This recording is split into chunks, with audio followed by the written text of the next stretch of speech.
Well, it looks like the authority is no longer in authority. Uh, what, what the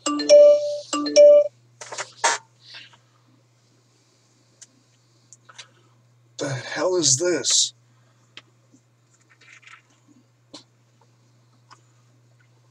What am I supposed to? Okay, all right. Says I have an email here from the YouTube general manager. Oh, okay. Well, what am I supposed? All right. I'll read it. I'll read it.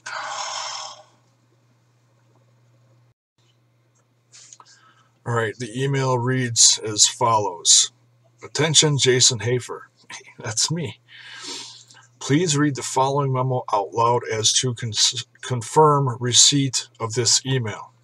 Congratulations on the success of your YouTube channel and your inclusion to the weekly episodic podcast Rambling About Wrestling. Oh, that's nice. With this new freedom outside of your channel comes great responsibility. To make sure you don't get out of line, we have set up some new guidelines for your channel. You will be given weekly instructions that must be carried out live and in the content of your videos. We understand that this is all quite sudden, so this week we will go easy on you. Just repeat this statement out loud in the conclusion of this memo, and your task for this week will be complete. Sounds pretty easy. Sincerely yours, the YouTube General Manager. Please read the following statement out loud.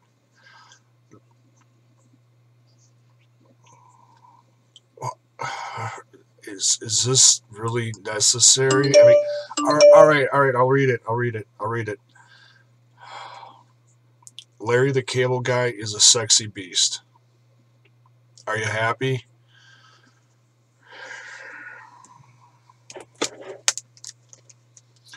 Welcome back, everyone. This is Jason. Apparently, I'm under control now of the YouTube General Manager. But now that we got all that out of the way,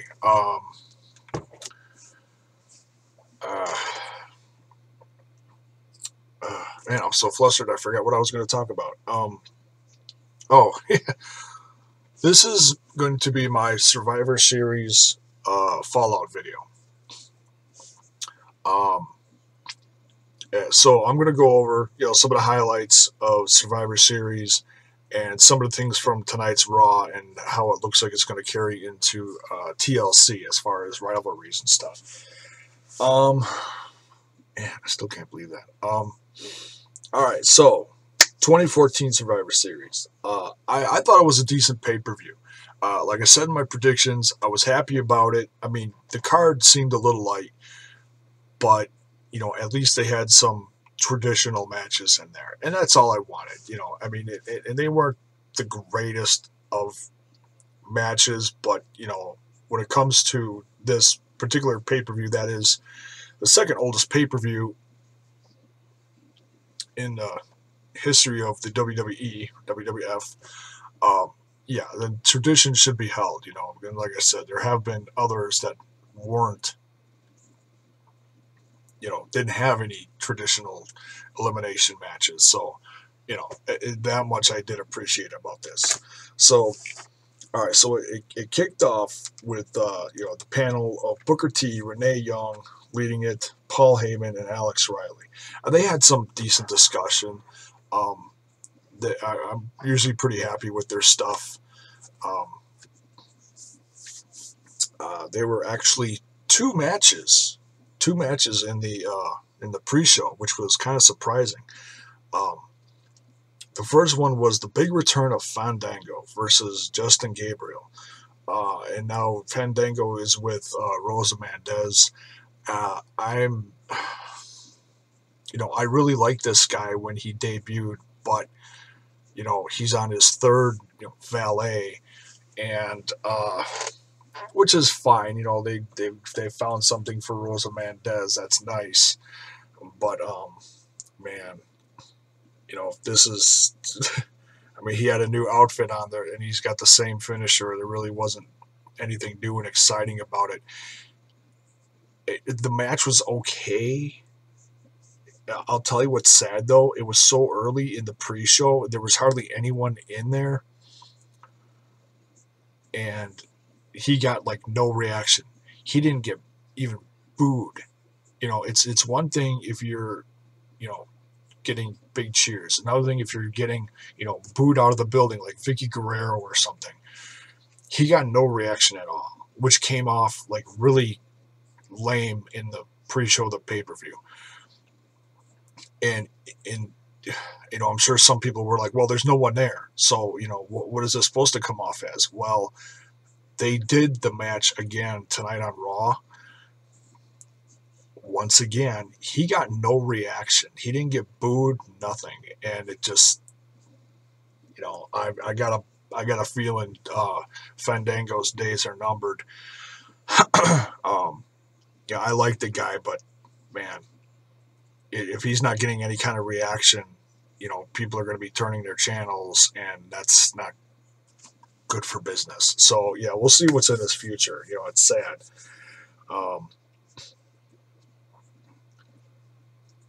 So and next we had you know, Bad News Barrett coming out to his normal thing, talking to the crowd, and he got some cheers and he got some boos. And apparently he's going to be back soon, so that's a good thing. And apparently Roman Reigns is also going to be back. He was later in the pay-per-view, about halfway through it, via satellite. Um, and so yeah, it, you know, let's hope that when he comes back, he gets a decent push. I'm assuming it's going to be the Royal Rumble, but you know, we'll see. Maybe he'll make an appearance at TLC. We'll see what happens. That's only 3 weeks away though, so whatever they're going to build in the meantime, they better do it quick. And then we also had Cesaro saying that he was rooting for Team Authority, and then Jack Swagger and Zeb coming out saying that they were rooting for Team Cena. And I'll tell you, you know, it's so weird. Swagger was supposed to be on Team Cena, and he was pulled from the team because he couldn't wrestle. Well, he was wrestling. So, you know, that doesn't make sense right there. That's kind of a screw up on the WWE's part. But, you know, it's on a pre-show, so it's not that big of a deal, I guess. They started out the pay-per-view with, I suppose I should, you know, say who won the matches. Fandango won his match with no reaction, and Jack Swagger won his match, and he got a decent match. I mean, this was right before the pay-per-view kicked off, so there was definitely more. You could tell there was more people in there. He got a decent pop at the end with the We the People. You know, people are still for that, but well, so then yeah, the pay-per-view kicked off with the tag team Fatal 4-Way, which I knew was going to be good, but I wasn't sure exactly how it was going to be done. Yeah, I guessed wrong on this one. I Cody Rhodes and Goldust were going to retain, but no, The Miz and Mizdow, or as Lillian Garcia said tonight, Sandow. That was kind of funny. So I don't know what they're calling him now, Mizdow or Sandow, but nonetheless, they are the new tag team champions. It was a good match. It was okay, but I'm really hoping that they bring in some new tag teams soon, because, and seeing these guys all just go at it week after week after week, the same matches, they need something fresh in there. You know, I mean, they're good action-packed matches, but you know, the variety's getting stale. But a good match nonetheless. Then the Divas elimination match was next. Naomi, Natalya, Emma, Alicia Fox against Cameron, Layla, Summer Rae, and Paige. I I was right about this one. In fact, I was so right. They completely shut out um, Paige's team, and not that there really was a captain, but she was the last one there. Cameron went, then Layla went, and then Summer Rae went, and then Paige went. So it went right down the order that I had written it. It was kind of funny. So yeah, good for Naomi, Natalia, Emma, and Alicia Fox. Next was the match, which I considered, it was going to be one of the highlights of the night for me. Dean Ambrose and Bray Wyatt. Um, I was wrong about this one too. Um, I mean, Dean Ambrose certainly came out on top, but he did not win it. He lost by DQ. I'll tell you, one of the highlights of the pay per view though was the end of the match where Dean he literally buried Bray underneath a pile of chairs, table, and then got out a ladder and climbed to the top and celebrated. Um, so yeah, these two will face each other again at TLC. Um, and tonight, Dean actually got a shot at the IC title of Luke Harper. That was something done by Daniel Bryan. I'll get to that in a bit. Um, it's kind of a punishment for Team Authority. But yeah, Bray attacked Dean Ambrose, which ended the match. So I was kind of thinking. I mean, I like Luke Harper as IC champ. I didn't think they would take it off of him really quickly. It would have been a nice induction into the Dean Ambrose Bray Wyatt feud. I think it would have heightened it, but it wasn't necessary. So I'm okay with Luke, keeping the title for a while. Either way, I would have been fine with it. But I think Luke as a IC champ is good though. So yeah, and that was actually the first match that was announced was Dean Ambrose and Bray Wyatt. So yeah, been looking forward to that. That's going to be nuts. That is going to be an absolute hell-raising match. Just crazy. Um, and then yeah, we got the Roman Reigns checking in via satellite. Uh, it said something in the end about cocking his fist and making it rain. And man, he needs some more acting lessons. Seriously, they need to do. I don't know. I mean, I know he's supposed to be the tough guy who doesn't give a crap and whatever. That's the image he's supposed to portray. But it's missing something. It really is. Next, the Divas title match, and I actually lost network feed for like the entire match, and it came back as Nikki was walking down the ramp back with the title held up high, walking with Brie. So yeah, I missed the match, but I heard it was a squash match, so I guess I didn't miss too much.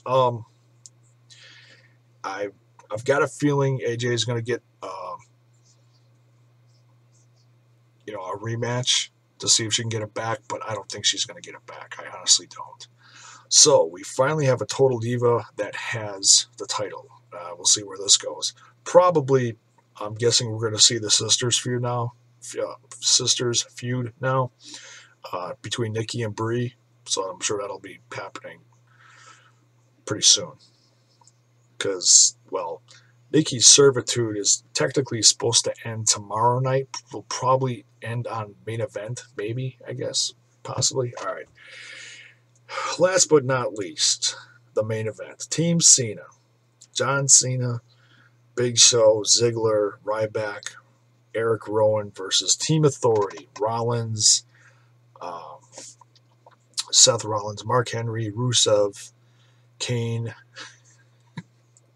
I'm laughing about Concession Kane. That was tonight on Raw. That was funny.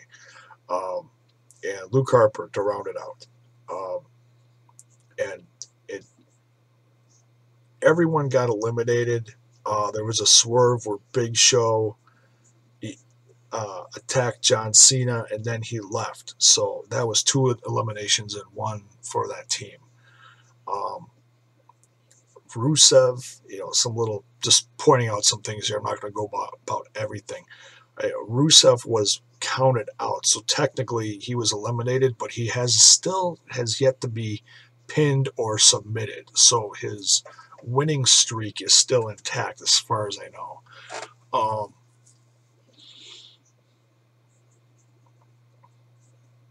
If anybody was going to turn, or swerve or whatever from Team Cena, I think a lot of people assumed that Eric Rowan was going to turn on him and join Luke Harper again. That was not the case. Big Show punched out Cena, and then he left and shook Triple H's hand on the way out.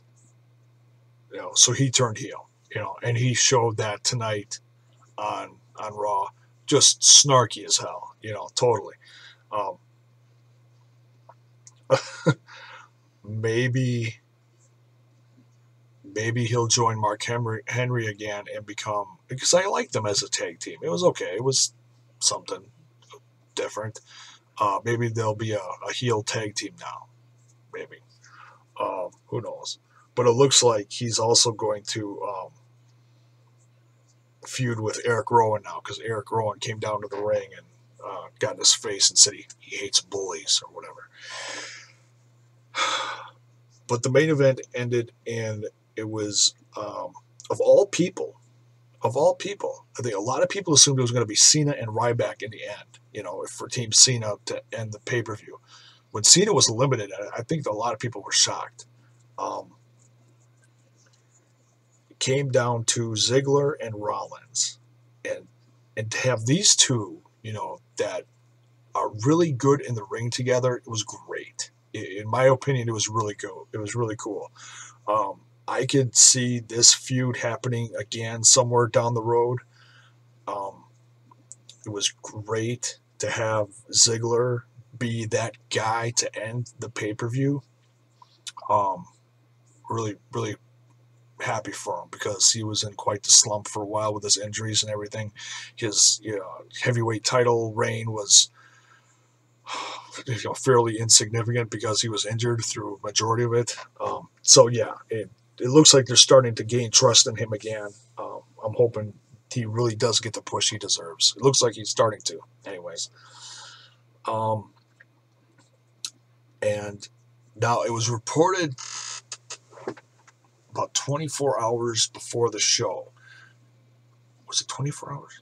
Was it Friday night or was it Saturday night? It was late Friday night, that Sting was supposed to be in St. Louis for the pay-per-view. Everybody was talking about it. Everybody was reporting it, except for the WWE themselves. They didn't put it on their website or anything. So I actually recorded a video talking with my friend Dizzy, one of the Ringside Ramblers on the Rambling About Wrestling podcast, about, just talking about options, what we thought maybe he was going to come down and do, or if he showed up. We were hoping to God that it wasn't going to be. By the way, I want to throw out a thank you right now to the WWE for not screwing this up. You did good. We were hoping that he wasn't just going to come down and promote the game, similar to what Hogan has been doing for the, Susan G. Komen, brother. He came down. I just about fell off the couch. I marked out so bad. He showed, well, first of all, Triple H was just about to end the match with, I can't think of the ref's name. They went through 3 refs, and the last one came down. Scott something. I'm forgetting what his name is. Anyways, the screwy one that's been controversial as of late. Kind of like the new Earl Hebner, I guess, sort of. was just about to count 3 and finish the match, and all of a sudden, the Crow music hits, Sting's music hits, and his new music is kick ass. It's great. It's not the orchestration. It's badass. It's cool. Um, Sting showed up. Everybody freaked out.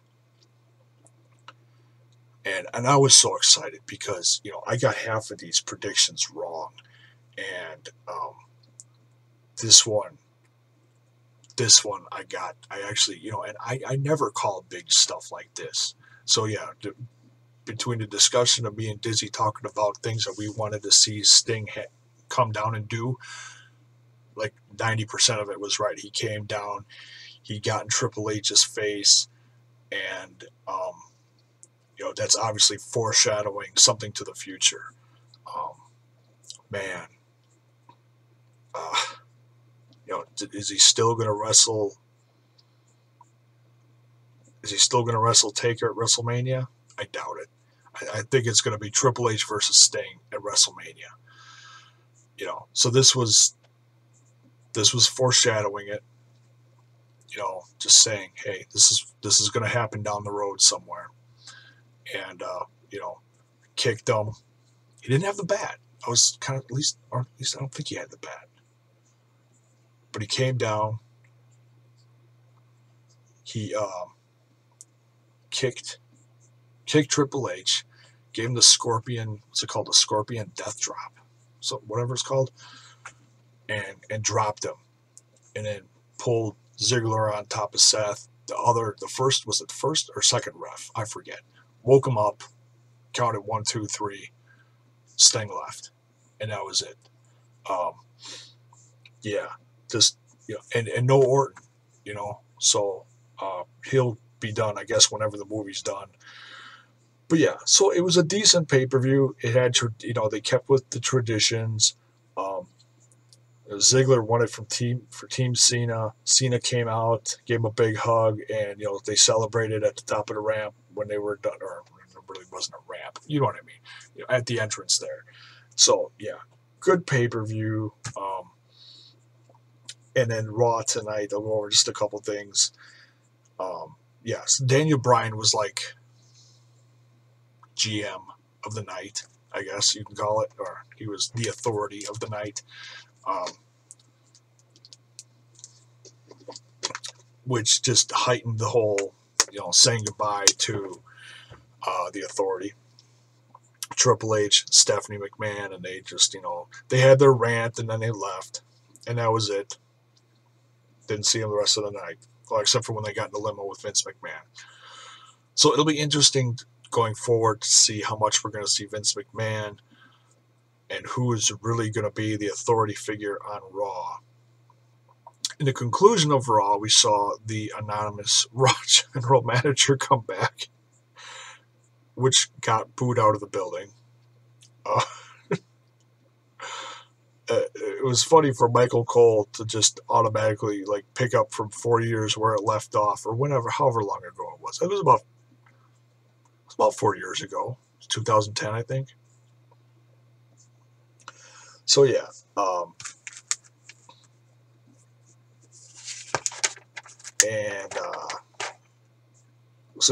Daniel Bryan made all the matches for the night pretty much. Regarding Team Cena or Team Authority, and it all went as planned for the crowd. So it was a nice anti the Authority evening. Rivalries going forward, obviously, like I said, Dean Ambrose, Bray Wyatt are going forward. TLC, we'll probably see Nikki with Brie, because Brie's gonna revolt against Nikki and tell her probably tomorrow night on Main Event or somewhere in the near future that she's had it. But AJ Lee should get at least a match with her, somewhere soon. And there's still rumors about AJ Lee leaving the company. No one's confirming anything. It's just rumors, so who knows? I'd like to see her stay, but whatever. What else? Cena, we don't know what's going on with him yet. Obviously, he's still the number one contender. Big Show is going to have a rivalry with Eric Rowan. We don't know what's going on really with Ziggler. Ryback, on the other hand, though, looked like he was having a blast making fun of Kane and his lack of peanuts. Nuts? Uh, and so, the rest of it's kind of up in the air. Harper and the rest of the guys don't look like they really have rivalries yet. But overall, like I said, it was just a fun Raw. And people are going to crap all over the anonymous general manager saying, "Oh, I wrecked the show." Well, whatever. It was. You were sick and tired of seeing Triple H and Stephanie every week in charge and snarky and bullying everyone, and now they're gone and they come up with something. Well, it's rehashed, but it's new. And people are going to crap all over that too. So it's like, there's going to be people that you just can never make happy. So yeah, it was kind of a head scratcher at the end, but overall it was an okay Raw, I'd say.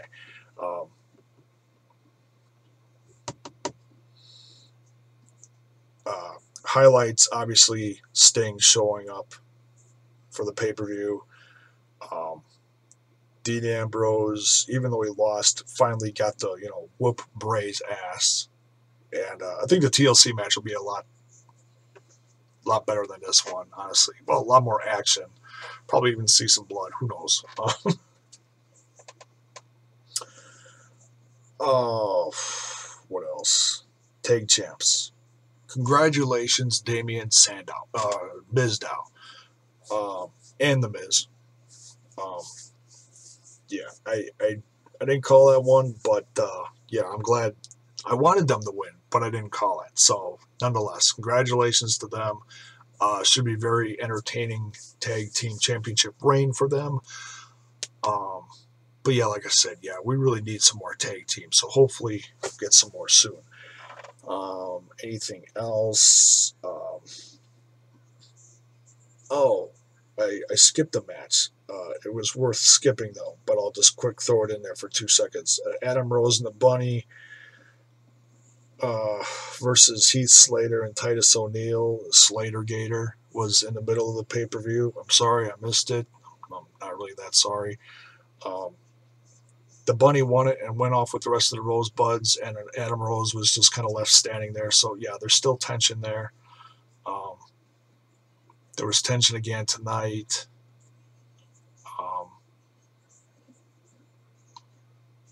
So yeah, I mean, obviously this is going to come to a head at some point, and then it'll be done, and then who knows what's going to happen. The Bunny might get unmasked soon. If it's Sami Zayn, if that's seriously how they're going to bring Sami Zayn into the main roster,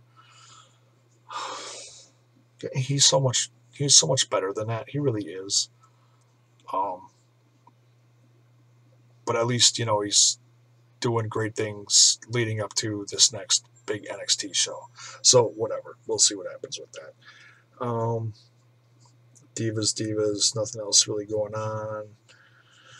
Tag teams, Cesaro, Bad News Barrett.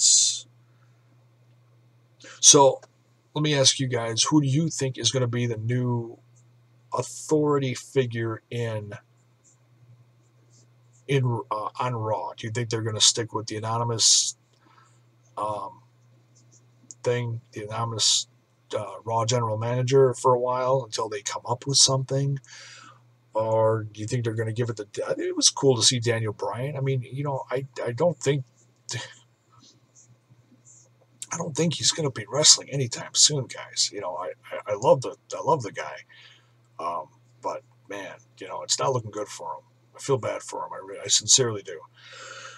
I wouldn't mind seeing him every week. He certainly gets the crowd fired up.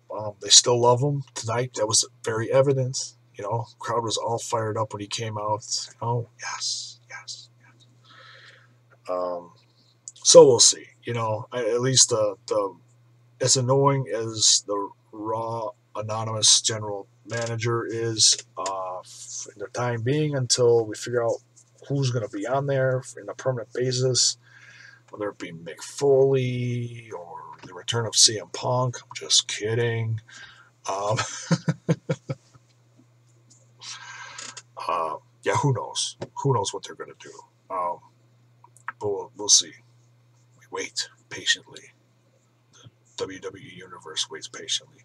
So that's my thoughts on Raw and Survivor Series 2014. But unfortunately, I have to deal with this YouTube general manager now. So we'll see what happens in the upcoming weeks, or however long this is going to happen, that I'm going to have these new guidelines. So, but nonetheless, thanks for watching. That's it for this one. We'll see you soon for the next one.